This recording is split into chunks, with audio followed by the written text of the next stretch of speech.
The clowniest, dumbest series of League of Legends ever played wasn't some random solo queue game.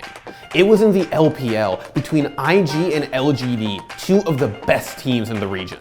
With the spring 2015 playoffs on the horizon and the invincible EDG awaiting the victor, both teams wanted nothing more than to lose. I like how you don't mention the Bard. You get Tempered Fate to come through just to make sure Kid is going to be locked in position for a while. That is not a good idea, as Godby's now just able to destroy him. The problem is that Riot doesn't exactly love it when teams sandbag and is always ready to hand out penalties. So the teams have to get creative. Oh, the disrespect Bard pickup coming through, baby. Oh, no. This is the pick away. Eve Bard is what we have, Atlas, moving into this game. My goodness. But that didn't change the fact that in the weeks preceding the match, everyone, from the community to the casters to the competitors, knew they were in for the show of a lifetime. Oh my goodness, Kid's gonna get grabbed on his way back in here, and Imp with a massive flip into the bottom lane. There's the Tempered Fate. Kid still going to die. Almost donates that kill over to Godby there in the mid lane. It was set to be a big ticket event, a high-level match between two pro teams who weren't trying to win, but to throw in the most inconspicuous way possible. The community called it Oscar Night. We call it the biggest clown fiesta in League of Legends history. In order to understand why IG and LGD would risk being penalized just to avoid playing in the same bracket as EDG, you've got to understand how good EDG actually were. They're turning around now. Koro doesn't find the Gnar Slam. He's trying to kite it around. SMLZ is dead. Oh my gosh, this is ridiculous. Dade's got no mana. Pawn with a full bar kites it around. Looper's caught. Dade and Ru are running, but Pawn destroys him with a double kill. Looper's going to die as well. This is going to be an ace for Edward Gaming, and they just beat Masters 3, 52 and a half minutes in. That is the greatest Lulu play I have ever seen. Pawn. Oh my god. Hailed as a Chinese superpower with two Korean legends in Pawn and Deft, EDG went on to bring down a truly indomitable SKT at MSI 2015. Here's the last engage. EDG doesn't even see the turrets. Eyes on SKT. SK Telecom T1 are wiped. The Nexus turrets are going down. LPL's Edward Gaming are the 2015 mid-season invitational champions. But just a few weeks before MSI, IG and LGD were put in a position where if one of them beat the other, they'd have to play EDG in the playoff bracket. It also meant that whoever lost wouldn't have to play EDG until the grand final. It wasn't long before people started hyping up what an absolute shit show it was gonna be.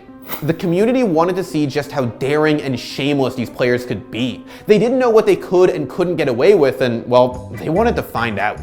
At first, things looked relatively standard, despite some sloppy team fighting. As they continue the fight, and Flame gets taken down to half health. The shockwave under both of these tanky members, but Godby, he's going to be okay. The equalizer comes down as well. So much AoE damage here from the IG lineup as Godby not going to be able to get too much done. Kiddies, though, there's the command protect, but I don't know whether it'll be enough as the ignite ticks down and Godby picks up the outside kill. TBQ still here as the Dragons get started. The double kill now.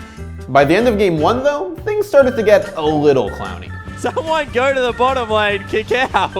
As TBQ just going to try and clear out this creep wave because this Sejuani is impossible to remove. Does get the Dragon Rage back up again. But in the meantime, the inhibitor turret is falling down.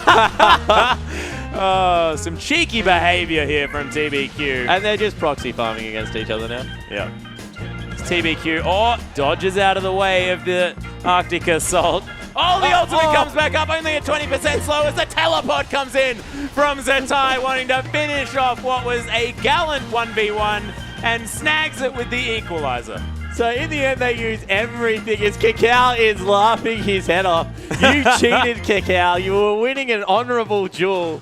Unfortunately for IG, though, they went a little bit too try-hard, and despite their best efforts, they took a one-game lead. Needless to say, LGD were truly heartbroken at their loss. Just look at GodV. Look at how heartbroken he is, especially when he checks if the cameraman is still watching him. Yeah, it certainly was. GodV there, a little bit upset, saying, why did I buy a Luden's Echo? It's so pretty and I did so much damage, but I couldn't go golden. Jokes aside, game one was pretty tame, and fans were starting to worry that they wouldn't get the clusterfuck they'd been promised.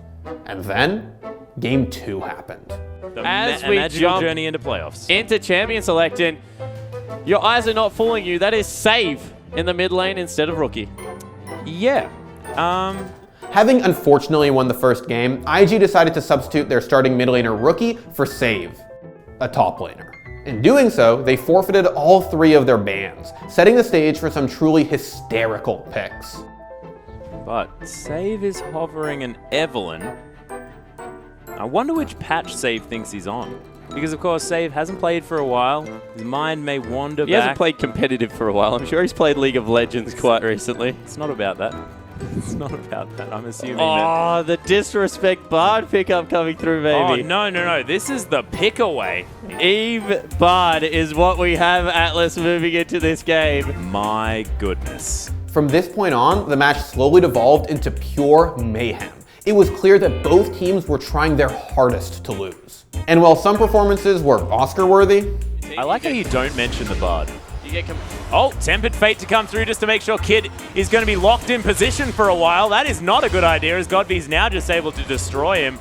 Kiddies is, Kid had some very choice words for his supporters. Save, he's going to be the beneficiary. others were more suited for a Razzie. Imp with a massive flip into the bottom lane. There's the Tempered Fate. Kid still going to die. Tries to turn it around now as they kick out. Oh. He lives! The boy lives! No. Oh, no, he doesn't. He decides to walk back around again, and I have no idea what's going on this game. 25 minutes in, IG and LGD were neck and neck. They'd taken no Drakes, no towers past the second tier, and racked up nearly 50 kills. It had got to the point where players were visibly upset over not dying. By 37 minutes, the kill count had just broken 80, and it was clear that neither team was willing to end the game. We see Acorn still farming up in the bottom lane, even though he has a 6 item build. So that's a little bit unnecessary, maybe even greedy. No, he needs to save up for his boots change. The refs actually called for a pause, at which point they probably told the players to stop fucking around. Absolutely no idea. Pause is going to come through, though. We'll see exactly what happens after this game. But so far, this one has been a very interesting one. Whatever happened during that pause, it worked. Within 60 seconds, a major objective had been taken. This Baron is going to be taken down very quickly. Save looking to try and get in here, but of course they have no vision. Kiddies gets a ward in, but a little bit too late as Imp secures it. An actual team fight had broken out. Magical Journey going to be taken by Acorn to get him a free ride into the backline. Shadows into the back, and there's the Tempered Fate. Going to lock down these members of Save. He's going to destroy Imp here as well. LGD just getting eradicated. That is a 5-0 for IG, and I don't know how they do it. And after blowing a Baron buffed LGD off the Rift, IG sailed down the mid lane to secure the most disappointing victory of their lives. My goodness, it was beautiful to see. And IG, they're going to lock down the 2-0 after this very interesting second match for our final day of the LPL. Yeah, it certainly was a cracker, Atlas. We saw 86 kills in 40 minutes.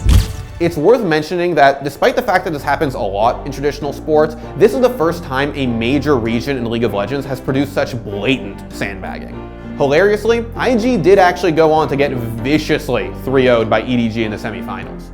LGD, on the other hand, made it all the way to the grand finals. And welcome onto the Rift as we jump in for the level 1 of our first game of our best of 5 between Edward Gaming and LG. Where, you know, they lost to EDG. Oscar Night stands alone as the worst series in League of Legends history, or that's probably how Riot feels about it. As far as we're concerned, it was pretty great. Thanks for watching. If you want more great content just like this, be sure to hit the subscribe button.